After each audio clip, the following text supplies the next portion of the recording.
Hello students, this is your bio class. तो आज हम बात करेंगे नेक्स्ट टॉपिक के बारे में, that is menstrual cycle. I hope इससे पहले के जो कंसेप्ट्स हैं वो आपको क्लियर हो चुके होंगे। तो मेंस्ट्रुअल साइकिल क्या होता है स्टूडेंट्स? जो रिप्रोडक्टिव साइकिल होता है फीमेल प्राइमेट्स के अंदर, लाइक मंकीज़ है, एप्स है एंड इंक्लूडिंग ह्यूमन बींग्स, उस रिप्रोडक्टिव साइकिल को ही हम मेंस्ट्रुअल साइकिल बोलते हैं। जो एक टर्म है आपकी जो कि बहुत इंपॉर्टेंट है, मिनार्क, यानी कि मेंस्ट्रुअल साइकिल में अगर हम बात करें, जो फर्स्ट मेंस्ट्रुएशन जब स्टार्ट होता है प्यूबर्टी की एज में, उसे ही हम मिनार्क बोलते हैं। ह्यूमन फीमेल्स की अगर हम बात करते हैं तो जो मेंस्ट्रुअल साइकिल है या मेंस्ट्रुएशन है, उसका जो रिपीटिशन का एवरेज इंटरवल रहता है वो रहेगा अप्रॉक्स 28 टू 29 डेज। और जो साइकिल है, जो साइक्लिक इवेंट है हमारा, starting from one menstruation till the next one, उसे हम कहेंगे मेंस्ट्रुअल साइकिल। जो एक ओवम ओवम है बच्चों, वो रिलीज होता है, और ओवम का रिलीज हम पढ़ चुके हैं, ओव्यूलेशन जिसे हम बोलते हैं, during the middle of each menstrual cycle. ये डायग्रामेटिक रिप्रेजेंटेशन भी हम इसकी देखेंगे अभी ग्राफिकल फॉर्म में। तो अगर हम बात करें, हर एक मेंस्ट्रुअल साइकिल में एक जो ओवम है वो रिलीज होगा, यानी कि ओव्यूलेशन होता है। मेजर इवेंट्स है हमारे मेंस्ट्रुअल साइकिल के, वो ग्राफ की फॉर्म में जो शो किए हैं वो भी हम डिस्कस करेंगे अभी। जो साइकिल है वो स्टार्ट करता है मेंस्ट्रुअल फेज से बच्चों। जैसे ही मेंस्ट्रुअल फ्लो आपका स्टार्ट होता है तो ये अप्रोक्स 3 to 5 डेज तक कॉन्टिन्यूसली रहता है। अगर हम बात करें, टोटल 4 फेजेस यहाँ एग्जिस्ट करेंगे। मेंस्ट्रुअल फेज रहेगा, फॉलिकुलर या प्रोलिफरेटिव फेज भी जिसे कहा जाता है, luteal phase and secretary phase. उसके बाद नेक्स्ट साइकिल अगेन बिगिन हो जाएगा। तो ये चारों हमारे जो टोटल फेज रहते हैं इसके। अगर हम बात करें सबसे पहले मेंस्ट्रुअल फेज की ही, तो 3 to 5 डेज तक ये इसके अंदर जो फ्लो है एग्जिस्ट करता है। मेंस्ट्रुअल जो फेज एग्जिस्ट करेगा। और मेंस्ट्रुअल फ्लो किस वजह से हो रहा है? Due to break down of endometrial lining of the uterus. Uterus में हमने एंडोमेट्रियम जो लेयर है उसके बारे में पढ़ा था। तो जो एंडोमेट्रियल लेयर है, जब उसमें ब्रेक डाउन स्टार्ट हो जाता है तो ये मेंस्ट्रुअल फ्लो स्टार्ट हो जाएगा। और साथ में जो ब्लड वेसल्स उसके अंदर प्रेजेंट है वो ये दोनों ही चीज़ें हमारी कंबाइन होकर क्या, जो लिक्विड है, जो मेंस्ट्रुअल फ्लो है उसकी फॉर्मेशन करती हैं, जो वजाइना के थ्रू रिलीज होता रहता है। मेंस्ट्रुएशन हमारा only occurs if the released ovum is not fertilized. ये हमने एक बार पहले भी डिस्कस किया था कि मेंस्ट्रुएशन सिर्फ कब होगा, अगर ओवम फर्टिलाइज नहीं होता है देन। अगर फर्टिलाइजेशन हो जाता है तो वो एक तरह से इंडिकेशन है प्रेगनेंसी का। या फिर हम ये भी कह सकते हैं कि ज़रूरी नहीं वो प्रेगनेंसी का ही इंडिकेशन हो, कई बार बहुत सारे दूसरे रीजंस भी होते हैं इसके लिए, लाइक स्ट्रेस है, पुअर हेल्थ है। ओके, ये सारी चीज़ें भी कहीं ना कहीं हमारे हॉर्मोन्स को इम्बैलेंस करती हैं, जिसकी वजह से कहीं ना कहीं मेंस्ट्रुअल साइकिल पर भी इफेक्ट हो सकता है।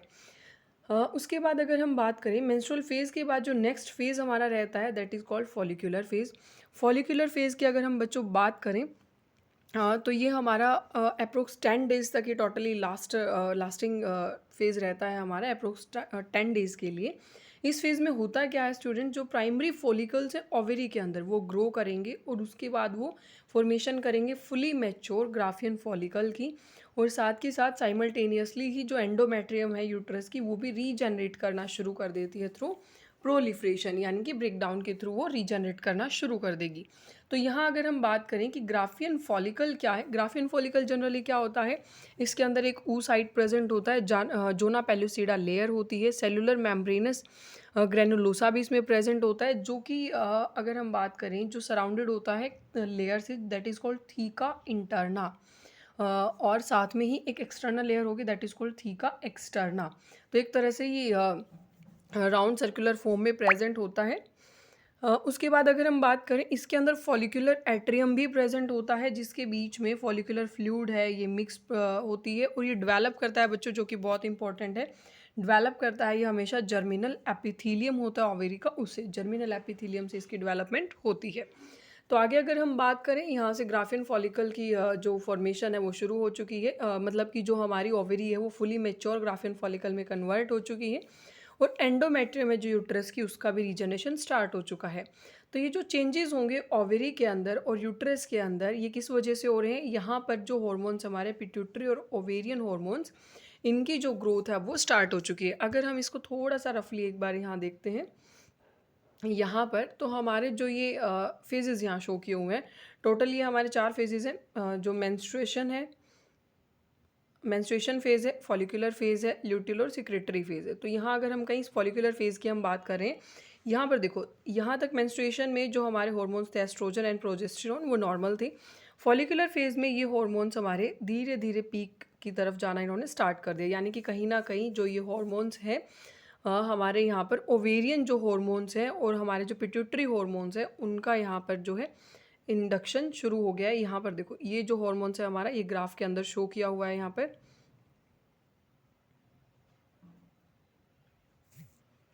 ओके, यहाँ पर बच्चों आप देख सकते हो जो ये ग्राफ है ये शो किया हुआ है। और ये देखो फॉलिकुलर फेज में हमने क्या डिस्कस किया अभी अभी, ये हमारे यहाँ पर ओवेरियन इवेंट्स, और ओवेरी में हमने क्या डिस्कस किया, जो हमारा ओवा है वो फुली मैच्योर ग्राफियन फॉलिकल में अब डेवलप कर रहा है, ये हमारा ग्राफियन फॉलिकल है। ओके, यूट्रस इवेंट्स हमारे ये हैं किस तरह से जो एंडोमेट्रियम लाइनिंग है उसमें चेंजेस हो रहे हैं। ओवेरियन हार्मोन लेवल्स ये भी हमने अभी डिस्कस किया कि चेंजेस किस वजह से हो रहे हैं ओवेरी में और यूट्रस में। हॉर्मोन्स है यहाँ पर हमारे जो पिट्यूटरी हॉर्मोन्स है, ओवेरियन हॉर्मोन्स है, वो उनका इंडक्शन स्टार्ट हो चुका है। और ये हमारे जो यहाँ पर है ये देखिए पिट्यूटरी हॉर्मोन्स यहाँ पर FSH and LH, follicular stimulating hormone and luteinizing hormone, तो ये दोनों हार्मोन्स भी हमारे यहाँ पर इंड्यूस हो चुके हैं। आगे अगर हम बात करें इसी के अंदर जो हमारे सिक्रीशन है गोनेडोट्रोफिन यानी कि LH एंड FSH हॉर्मोन्स का जो हमने अभी डिस्कस किया, धीरे धीरे वो भी इंक्रीज हो जाएंगे फॉलिकुलर फेज में। और जो इनका ये स्टिमुलेट करेंगे फॉलिकुलर डेवलपमेंट को और साथ में ही एस्ट्रोजन हार्मोन की सिक्रीशन को भी, यानी कि जो हमारे LH और FSH हॉर्मोन्स हैं गोनेडोट्रोफिन हॉर्मोन्स भी जिन्हें हम कहते हैं, अब ये क्या करेंगे स्टूडेंट्स आगे जो फॉलिकुलर फेज़ के अंदर ही ये स्टिमुलेट करते हैं फॉलिकुलर डेवलपमेंट को, और साथ के साथ जो एस्ट्रोजन हार्मोन है उसकी सिक्रीशन को भी ये मेंटेन करेंगे जैसे जैसे फॉलिकल्स ग्रो होते हुए चलेंगे। दोनों ही LH और FSH एक पीक लेवल को अटेन कर लेते हैं मिडल ऑफ साइकिल में, यानी कि अबाउट 14th डे। ये भी एक बार ग्राफ में आप रफली एक बार इसको क्विकली देख लें। यहाँ पर देखो 14th डे यानी कि यहाँ पर, और ये पीक लेवल पर जा चुके हैं, ये यहाँ पर पीक लेवल को अटेन कर चुके हैं। LH और FSH भी हमारे 14th डे पे यहाँ पर ये पीक को अटेन कर चुके हैं, यानी कि इस टाइम पर जो हॉर्मोन्स हैं वो टोटली पीक लेवल पे होते हैं, जो ग्रोथ है वो भी कम्प्लीटली पीक लेवल पे रहती है। बहुत सारे चेंजेस इस टाइम बॉडी के अंदर हो रहे होते हैं, ओवा के अंदर जो चेंजेस हैं वो प्रोसीड करते हैं। आगे अगर हम बात करें रैपिड सिक्रीशन है ल्यूटिनाइजिंग हार्मोन का, वो किस चीज़ में leading to its maximum level during the mid cycle called LH surge और induces rupture of Graafian follicle. ये आपने ध्यान रखना है, जो LH हमारा जब हमने अभी डिस्कस किया था कि 14th डे जो वैसे पीक पर है, ओके, तो इस पीक को हम क्या बोलेंगे बच्चों, LH सर्ज। ओके, ये आपने ध्यान रखना है, क्या कहेंगे इसको, LH सर्ज कहेंगे, जिसकी वजह से अब जो हमारे फुली मेच्योर ग्राफियन फॉलिकल्स हैं वो रप्चर करना शुरू कर देंगे। और ग्राफियन फॉलिकल हमारा कुछ इस तरह का स्ट्रक्चर था, जैसे ही ये यहाँ से रप्चर करेगा, जैसे ही यहाँ से इस तरह से रप्चर करेगा उसी टाइम पर यहाँ से जो ओवा है वो रिलीज़ होना, वो ओवा रिलीज़ हो जाएगा, that is called ovulation. I hope आपको ये क्लियर हुआ होगा। डायग्राम के थ्रू भी एक बार दोबारा हम रिवाइज कर लेंगे अभी। उसके बाद जो ओव्यूलेशन है इसी को हम ओव्यूलेटरी फेज़ कहेंगे, फॉलो करेगा इसको ल्यूटियल फेज़। और ल्यूटियल फेज़ में क्या होगा, जो रिमेनिंग पार्ट है ग्राफियन फॉलिकल का वो ट्रांसफॉर्म हो जाता है, जिसे हम कहते हैं कॉर्पस ल्यूटियम। तो ध्यान रखना है कॉर्पस ल्यूटियम हमेशा क्या है, हमारा जो रिमेनिंग पार्ट होता है ग्राफियन फॉलिकल का उसे बोलते हैं। इसके अंदर फाइब्रिन ब्लड क्लॉट्स वगैरह प्रेजेंट होते हैं, और ये हमेशा सेकेंडरी ऊ साइड जब रिलीज़ हो जाता है ग्राफियन फॉलिकल से तभी इसकी फॉर्मेशन होती है। जो कॉर्पस ल्यूटियम है बच्चों, ध्यान रखना ये सिक्रीट करता है लार्ज अमाउंट ऑफ प्रोजेस्टेरॉन को, जो कि बहुत ज़्यादा हमारा इंपॉर्टेंट रहता है एंडोमेट्रियम लेयर की मेंटेनेंस के लिए। और इस तरह से such an endometrium is necessary for implantation of fertilized ovum. और जब ओवम रिलीज़ हुआ है अगर वो फर्टिलाइज हो जाता है तो उसकी इम्प्लांटेशन के लिए, इम्प्लांटेशन क्या है ये भी हम डिस्कस करेंगे अभी। जो यूट्रस की जो लेयर है, यूट्रस की जो लेयर होती है वहाँ पर जो फर्टिलाइज्ड एग है जाके वो अटैच होता है। रफ लैंग्वेज में अगर हम डिस्कस करें that is called implantation. Properly हम आगे डिस्कस करेंगे अभी इम्प्लांटेशन क्या है। तो इस इम्प्लांटेशन में भी बच्चों कहीं ना कहीं जो एंडोमेट्रियम है बहुत इंपॉर्टेंट रोल प्ले करेगी, और उसकी डेवलपमेंट के लिए, उसके मेंटेनेंस के लिए प्रोजेस्टेरॉन हार्मोन बहुत इंपॉर्टेंट है, जिसे रिलीज़ करने में हेल्प करता है कॉर्पस ल्यूटियम। ओके, प्रेगनेंसी में सभी के सभी जो इवेंट्स हैं मेंस्ट्रुअल साइकिल के स्टॉप हो जाते हैं, कोई मेंस्ट्रुएशन होगा नहीं, और फर्टिलाइजेशन की एब्सेंस में कॉर्पस ल्यूटियम डीजेनरेट हो जाएगा, और जो एंडोमेट्रियम लेयर है वो भी डिसइंटीग्रेट यानी कि ब्रेक डाउन होना शुरू कर देगी, और जिसको हम कहेंगे मेंस्ट्रुएशन, जिससे दोबारा फिर एक न्यू साइकिल स्टार्ट हो जाएगा। ह्यूमन बींग्स में अगर हम बात करें बच्चों तो मेंस्ट्रुअल साइकिल हमारा अप्रॉक्स 50 ईयर्स की एज तक रहता है, उसके बाद ये स्टॉप हो जाता है, या चांसेस रहते हैं 45 टू 55 के बीच। तो एवरेज हम बोलते हैं कि 50 ईयर्स की एज तक ये रहेगा, देन सीज आउट। उसके लिए हम यूज़ करेंगे मीनोपॉज। दो टर्म्स हमने डिस्कस किए, मेनार्क जब बिगिन करता है मेंस्ट्रुअल साइकिल, और मीनोपॉज जब ऑफ करता है, यानी कि जब स्टॉप हो जाते हैं menstrual cycle permanently. Cyclic menstruation एक इंडिकेटर है नॉर्मल रिप्रोडक्टिव फेज का, और ये एक्सटेंड करता है मेनार्क और मीनोपॉज, ये दोनों हम डिस्कस कर चुके हैं इनके बीच में। अगर हम डायग्रामेटिकली, एक ग्राफ बहुत इंपॉर्टेंट है बच्चों, इसको आपने रफली अपनी नोटबुक में ड्रॉ करके प्रैक्टिस करना है, क्योंकि आप पूरे मेंस्ट्रुअल साइकिल को अकेले इस ग्राफ से शो कर सकते हो, डिनोट कर सकते हो। यहाँ देखो, हमने जब लास्ट में यहाँ तक डिस्कस किया कि हमारा जो फॉलिकुलर फेज़ है, यहाँ पर जो हॉर्मोन्स हैं वो पीक पर है, LH FSH भी हमारे यहाँ पर पीक पर है।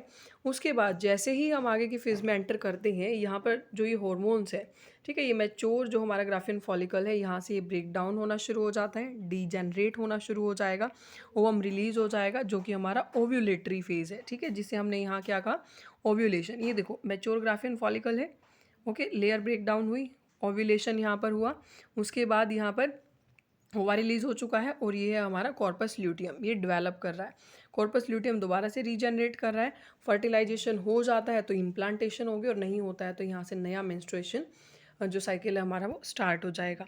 तो इस तरीके से आई होप आपको ये भी क्लियर हो गया होगा। इसके अंदर कोई डाउट आता है बच्चों, वो आप बता देना। नेक्स्ट लेक्चर में हम डिस्कस करेंगे फर्टिलाइजेशन एंड इम्प्लांटेशन के बारे में। काफ़ी इंपॉर्टेंट टॉपिक था बच्चों आज का भी, मेंस्ट्रुअल साइकिल एग्जाम में काफ़ी बार पूछ लिया जाता है, या 1 मार्क क्वेश्चंस भी इससे काफ़ी अच्छे निकलते हैं। तो यहाँ तक कोई डाउट आप बता देना, नेक्स्ट लेक्चर में हम फर्टिलाइजेशन एंड इम्प्लांटेशन को डिस्कस करेंगे।